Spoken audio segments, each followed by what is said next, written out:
Hello everyone, today we are learning poem 5 of class 7th English. Okay, so in this poem we will read about trees. Okay, तो देखो basically trees हमारे लिए बहुत ज़्यादा important है, right. As you all know, सबसे पहले तो हमें ब्रीथ करने में हेल्प करते हैं, हमें सांस लेने में हेल्प करते हैं, राइट.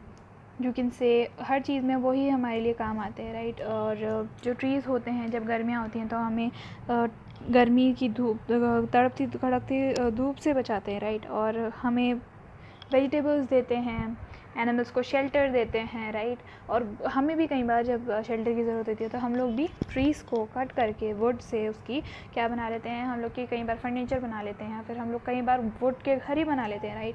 तो ट्रीज़ बहुत सारे एक्सपेक्ट्स में लाइफ के हमारी हेल्प करते हैं. और हमें ट्रीज़ इतना ज़्यादा ब्यूटीफुल होते हैं, राइट. तो हमारी जो नेचर की ब्यूटी है उसको ट्रीज़ बढ़ाते हैं. तो ट्रीज़ जो हैं हमारे लिए बेसिकली बहुत ज़्यादा इम्पॉर्टेंट हैं and we should not cut tree, सबसे पहले तो. And now we will see कि क्या हमारे जो पोएट हैं शर्ली बेयर ने, उन्होंने क्या लिखा है. तो let's see the starters. First of all, take a few minutes to tell one another the names of the trees that you know or have heard of. Mention the things trees give us. Then narrate this poem about trees. अब देखो क्या है कि सबसे पहले तो हम लोगों को ये करना है कि हम लोगों को कुछ ऐसे ट्रीज़ के नाम बताने हैं जो कि हम लोग को पता है. तो देखो, सबसे पहले हो गया नीम ट्री, हो गया मैंगो ट्री, हो गया ग्रेप्स की वाइन होती है वो पूरी, एक्चुअली में पूरा जो क्लाइंबर वाला ट्री होता है ग्रेप्स का. ओके, सो बहुत सारे ऐसे ट्रीज़ होते हैं जिसका आपको शायद नाम पता हो, नहीं पता हो. If you know, recall it. If you don't, okay, let's continue. कुछ ऐसी चीज़ बतानी है जो हमें ट्रीज़ से मिलती हैं. तो सबसे पहले तो हमें फ्रूट्स मिलते हैं, वेजिटेबल्स मिलती हैं, फर्नीचर के लिए वुड मिलती है, शेड मिलता है, कई बार शेल्टर मिलता है, ओके, और ऑक्सीजन मिलता है सबसे पहली बात तो. और अगर हम लोग साइंटिफिकली देखें तो इस चीज़ से इतनी सारी चीज़ें मिलती हैं कि हम उनको काउंट तक नहीं कर सकते, ठीक है. So now let's begin with the poem. The first stanza is trees are for birds. Trees किसके लिए हैं? बर्ड्स के लिए हैं. Trees are for children. किसके लिए trees?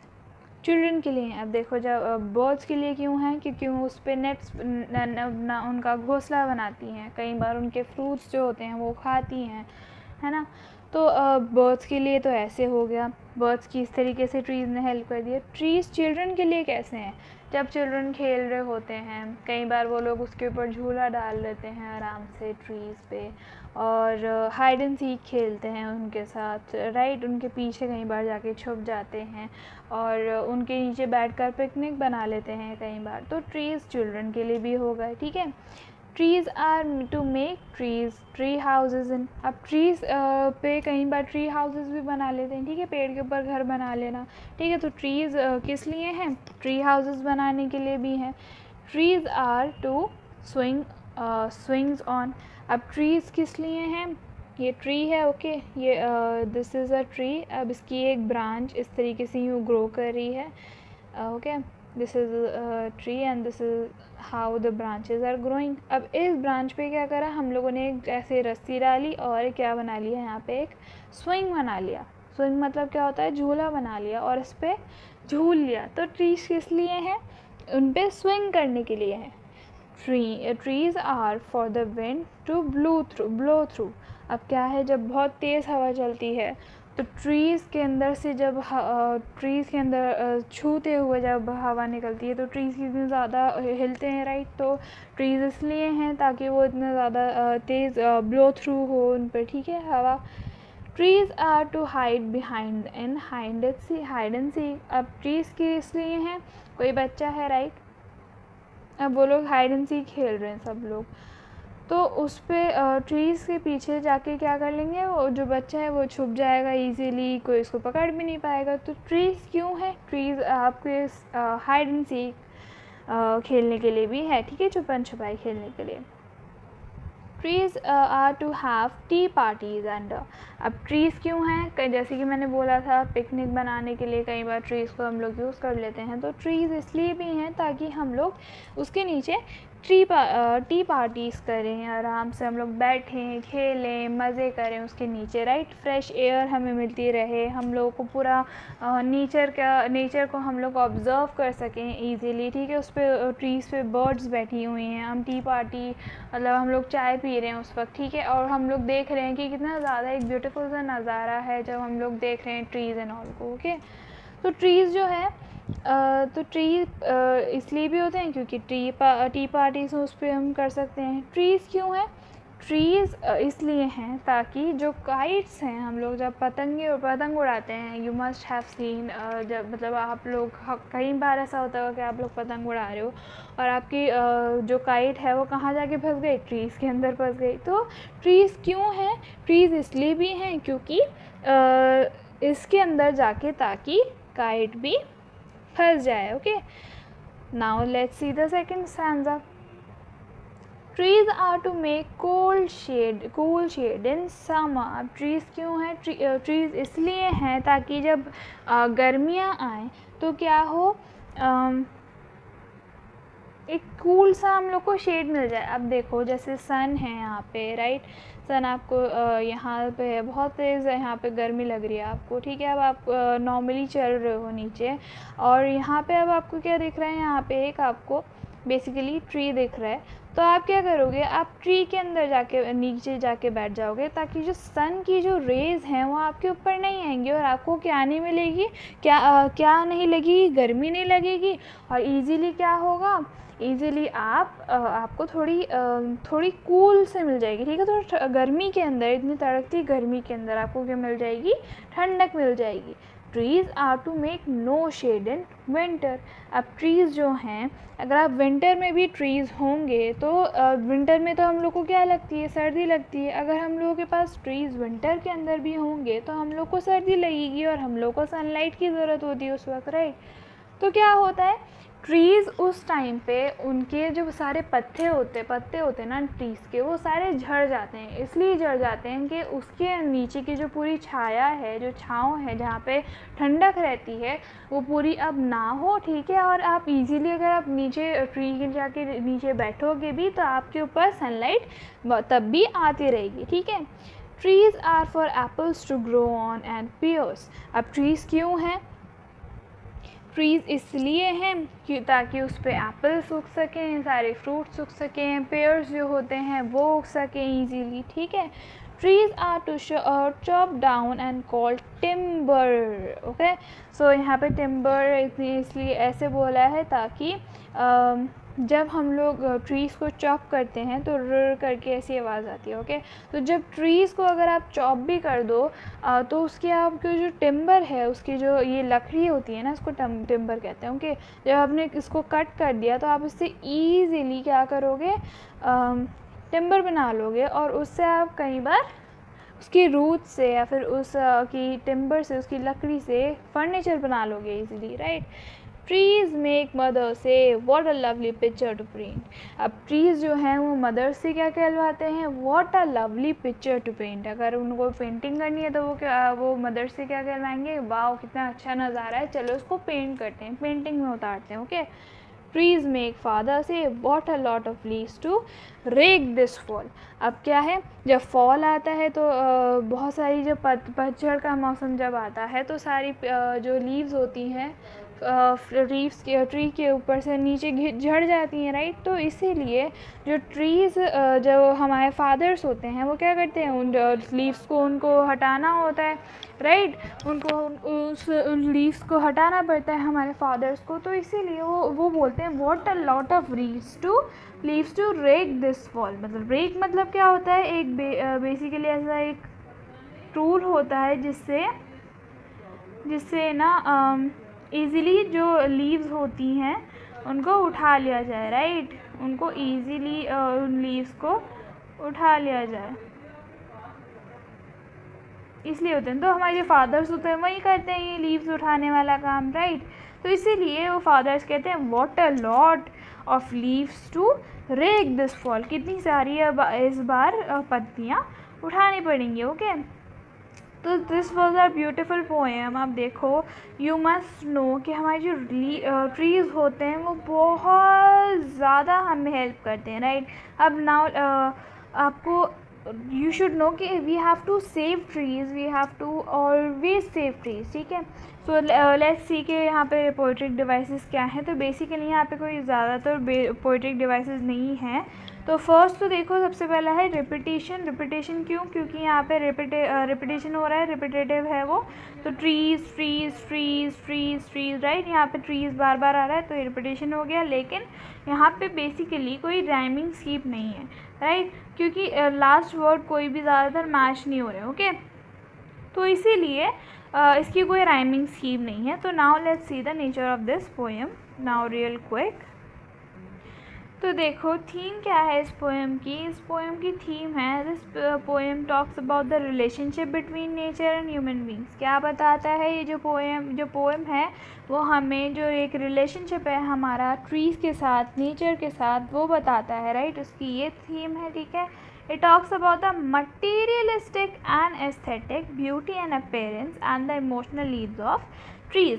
The poem shows the poet's love for trees. अब क्या है ये क्या बताती है उस पोम के अंदर कि हम लोग को मटेरियलिस्टिक चीज़ों के बारे में पता लगता है और उसका एस्थेटिक के बारे में।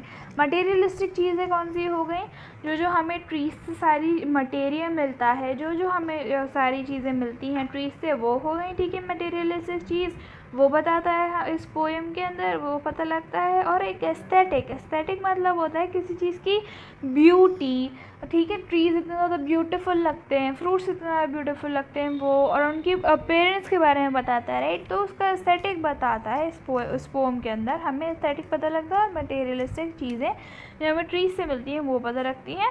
और इमोशनल नीड्स ऑफ ट्रीज़, मतलब हमें कितना ज़्यादा इमोशनली भी ट्रीज़ की नीड होती है, ठीक है, वो भी हमें बताता है ये पोएम। और जो पोएम है उसके अंदर जो पोएट है उसका लव दिख रहा है कि वो कितना ज़्यादा जो ट्रीज़ हैं उनको पसंद करता है, लव करता है। Okay, so now let's see the question and answers. Okay, so the first question is, what are the games of human activities which use trees or in which trees also participate? कौन से ऐसे games हैं और या फिर कौन से ऐसे ह्यूमन एक्टिविटीज़ हैं जिसके अंदर जो ट्रीज़ हैं उनका यूज़ आता है, या फिर कौन सी ऐसी एक्टिविटीज़ है जिसके अंदर ट्रीज़ भी पार्टिसिपेट करते हैं? तो देखो, ऑफन जो एक्टिविटीज़ जो हैं वो जो कि होती हैं वो हैं बेसिकली ज़्यादातर तो वही हैं जो कि हैं the games of human activities which use trees in which trees also participate are. सबसे पहले तो trees are used by children to hide while playing hide and seek. सबसे पहले तो क्या है कि जब हाइड एंड सीक खेल रहे होते हैं बच्चे, छुपन छुपाई खेल रहे होते हैं, तो उनको छुपने के लिए एक जगह मिल जाती है ट्रीज़ के थ्रू, right. Children make tree houses to play. अब चिल्ड्रन क्या करते हैं, जो बच्चे होते हैं ट्रीज़ के ऊपर ही हाउसेस बना लेते हैं। अगर आपने कभी देखा हो तो ट्री हाउसेस होते हैं, राइट। तो if you haven't, please go on Google and see that. और बहुत ज़्यादा मज़ा आता है ट्री हाउसेस के अंदर खेलने के अंदर, ठीक है। अब अडल्ट क्या करते हैं? अडल्ट जो हैं वो उनकी टी पार्टीज़ कर लेते हैं, right, under the shade of trees, ठीक है। ट्रीज़ की छाया के अंदर अडल्ट जो होते हैं, जो बड़े लोग होते हैं, वो टी पार्टीज़ कर लेते हैं, right. Adult also use them as a scene to paint. अब अडल्ट जो हैं, जो बड़े लोग हैं, वो क्या करते हैं, वो एज अ सीन, मतलब उन लोगों को एक ऐसा सीन मिल जाता है ट्रीज़ के थ्रू एक पेंटिंग करने के लिए, राइट। उन लोग को पेंटिंग करना पसंद है तो वो लोग पेंट कर लेते हैं इसके through, right. So that was the first question. Now let's see the second question. The second question का first part है, trees are to make no shade in winter. What does it mean? Contrast this line with the line immediately before it. अब क्या है, trees are not to make no shade in winter. ये इस चीज़ का हमें बताना है कि इसका मतलब क्या है और हमें इसको जोड़ना है इससे पहले वाली लाइन से, ठीक है। तो ट्रीज़ जो हैं वो हमें शेड देते हैं बहुत ज़्यादा ख़तरनाक गर्मी के अंदर। अब सर्दियों के अंदर क्या होता है, जो ट्रीज़ की जो लीव्स होती हैं वो शेड हो जाती हैं, राइट, वो झड़ जाती हैं। इसीलिए क्यों झड़ जाती हैं वो, क्योंकि जो लोग होते हैं उनको विंटर के अंदर थोड़ी गर्माहट चाहिए होती है, राइट। तो इसीलिए विंटर्स के अंदर उसकी ट्रीज़ की लीव्स शेड हो जाती हैं, और इसीलिए जो ट्रीज़ होती हैं उसके अंदर कोई शेड नहीं होता विंटर के अंदर। That's why it is written like this. Okay, this is the answer. So now let's see the third question, that is, trees are for apples to grow on or pears. Do you agree that one purpose of a tree to have fruit on it, or do you think this line is humorous? अब क्या है, line है कि trees जो है उसके ऊपर apples grow होने चाहिए, होने के लिए ट्रीज़ बनाए जाते हैं, राइट। सॉरी, ट्रीज़ के ऊपर एप्पल्स ग्रो होते हैं, ठीक है। क्या आपको ऐसे लगता है कि ट्रीज़ का पर्पस यही है, या फिर आपको ऐसे लगता है कि कोई मजाकिया लाइन है, ठीक है। सो नाउ लेट्स सी, देखो, yes I agree that one purpose of the trees also to provide fruits and eatables. Human receive a lot of eatables from tree, ठीक है। क्या है हमारा एग्रीमेंट कि हाँ भाई, हम एग्री करते हैं कि जो पर्पस है हमारी ट्रीज़ का वो यही है कि वो फ्रूट्स और जो हमारे ईटेबल्स हैं वो दें, ओके। और ह्यूमंस जो हैं उनको बहुत सारे खाने की चीज़ें मिलती हैं, ईटेबल्स मतलब बहुत सारी खाने की चीज़ें ट्रीज़ से ही मिलती हैं, okay. So this was it. This was our chapter, a very beautiful poem written by a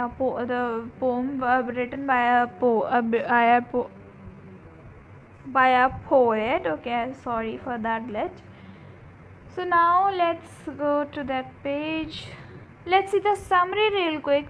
We forgot that we had to do the summary as well. So now let's see. The poem talks about the things that trees give us, ठीक है। Poem किसके बारे में बात करती है, वो चीज़ें जिसके बारे में जो ट्रीज़ हमें देते हैं, ठीक है। वो हमें हाउसेस देते हैं, नेस्ट देती हैं, ठीक है। हमें बर्ड्स के लिए नेस्ट देती हैं, कूल शेड देते हैं समर के अंदर, और फ्रूट्स देते हैं खाने के लिए, हमें टिम्बर मिलता है उनसे, और एक बहुत ज़्यादा प्यारा सा नज़ारा मिलता है जिसे हम पिक्चर्स के अंदर पेंट कर सकते हैं, राइट।